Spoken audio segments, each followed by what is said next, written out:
ai lamgol old age home di government in bateng pangjaba suna chati nanai oina aina low pori ahum jon thokchare haraga miyaw nge bateng pangdoksa pamde wama sung ai gi pusigi asengba ithawni haiba khalbaga lonana miyaw nge bateng pangde dona si phawul laksari bani apu masa singi mapan phangdraba halama singi damakta laiba mama lamgol old age home ma linkatuna hauju sariba lamgol singda laiba una saba old age home asi anoba yona makhong oiba tinna kopa nong yu da pa nong sita ki da ba yu mamatang saba ngono hona jabasida meyamna su mateng pangbina bagi dokta mengam hamna khoramda thongi jari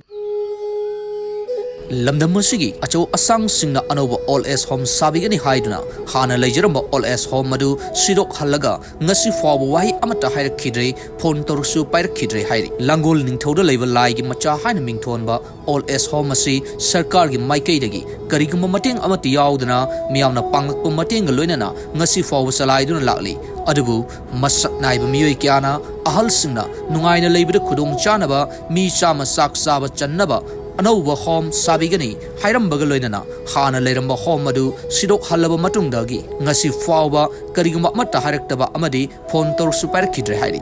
Adabu, home madu Sadabadi Yadabana, Maramoraga, home Masigi chairman, Oinam Mangina, Anova Sagadribu all as home Masi, Lamdam Masigi Miam Mating Pang Bio Haina, Mami TV the Fondoragli. Lamgol old age home mi sa masak saba yaba mafam mama sagani hana lauthok pihiba lere khogi YouTube ta social media singda flags awduna haidok pihiba lere adubo haujuk phawba lauthokiba numit adu tagidi ngasi phawba mami amata tadana phone tawo phaw paket pirakta dra haujik si ai khoi yamna awaba samesa ama haidi hallaman singi leifam ji sidu uraga sabigani hairamaga haujik phaw sabidana leibasida kari orabano haiba haibam khangda dana khoi hujik si langtakna dana kadai da salu godobno haiba su haibam khangdre haujik sagadiba khoi home asi haubodagi su sarkar gi mating phangdadana su lai haujik haujik akhoi gi kari haitare government gi mating amata phangdaduna leijarak pasiga lona government sabigadobna sade miyam dagi mating niraga sajagadobni khoi gi miyam na pa pamba angam mangamba mating khardang pangpidana tola tarba halam sing mapu pa laitrapa singi leifam ni haiba khanbi re haraga isa gi humang mamana tanjaba paisa khardang thamoi chauna mating angam khardang pangpina su haijari Mahak Macha Taradun Hai Kibada, Lamdam Masigi, Macha Oiba Singna, Mapa Singbu, Ahal Oire, Kanabalatre Haiduna, All S Home the Thamjinbagi, Chatnabi Asi Tokpiro, Mapa Oiba Singasi, Leram Drabadi, Masa Oiba Singsu Leram Loi, Ahal Laman Singbu, Nungshina Loinabu Haiki. Masa Singi Mapan Pangdaduna, in Tokpirakpa, Adagi Masa Singna, home as the Tilakpa, Asigun, Han Singsu, Adum Yauri from Masida, no Laktana, Ipato, Karmaitauri, Kantauri, Karichari Tai, Karicheli, have no Hambirabanati, Sir of how the low was Yauki, Adu, lower Sir to Loro, have Yauki, so I call you Botise, Langol, always on the Lariba, Han Singsi, Botise, quite Dodet Tauchare, massaging the lower Yartabati.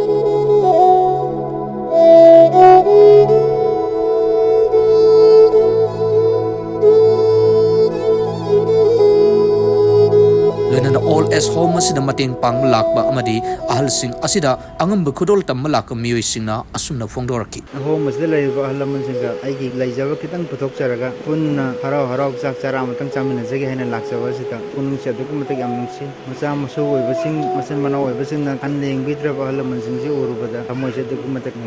Asigumba, Mapa, Vasungu, Itokpa, Langtokpa, Tantokpa, some Gitavoxidi, Kasang Hade, Mutat Hanning, Warakpama, Gomena, Sigi step on Lapat and Masamasu, Vision to the Karigan Hamatam, the home was still a Alamansin, see, Leram Dragadi Moi, Tayungpans, the Moi Lang, Gigatrava, Moina Tayungpans, the Haram, Maina Ladybam, Taibangi, Mayari Basi, Alamansin, Sina Moibu, Tayungpans, the Pubi Rapadagi, Jerivani, Mokoju, Matamama, Halaman or Kani. Moina Hazuki Lady Bohom was the Lava Alaman Taurius, my Moi Hang Masamas, Masus, no more the Tavutaragadi. Matam to the Karicena, Pangani, have a Dumatang, okay, the Singna, Gianta Halaga, Sumo Tavoximakata, and Satadanava, I lied about Ursina Kunbo, I Gamzaba Kitang Putok Saraga, I Gamzaba Karaduna Alaman, Zigat Samin Taman and Haron and Lejavado, Maduni Kaisa Womhi. Masideshi the Ipishap, I beget the Galate, I MLA with the Galate, I government high level officer I beget the Galate. I give a colonico in Nigeria. Ipa Hansing Habase, made no over Ishor Gumbani, Hine, Ishorgi Sebato, with the Gidi, Hansing Sebato was in Hena, ꯑꯩꯈꯣꯏꯗ ꯏꯁꯣꯔꯅ ꯊꯧꯖꯥꯟꯕꯤ ꯍꯥꯏꯗꯅ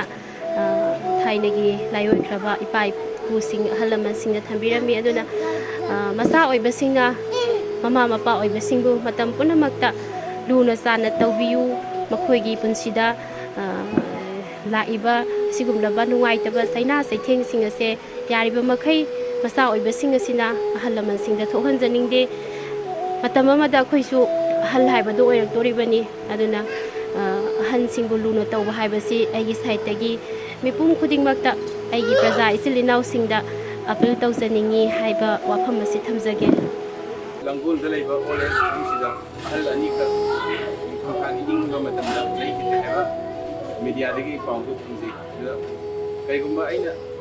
ꯑꯍꯜ ꯂꯃꯟꯁꯤꯡꯁꯤꯗ ꯀꯅꯥ ꯂꯩꯖꯗꯕ ꯑꯍꯜ ꯂꯃꯟꯁꯤꯡꯁꯤꯗ ꯑꯩꯅ ꯃꯇꯦꯡ ꯈꯤꯇꯪ ꯄꯥꯡꯕ ꯉꯝꯖꯔꯒꯗꯤ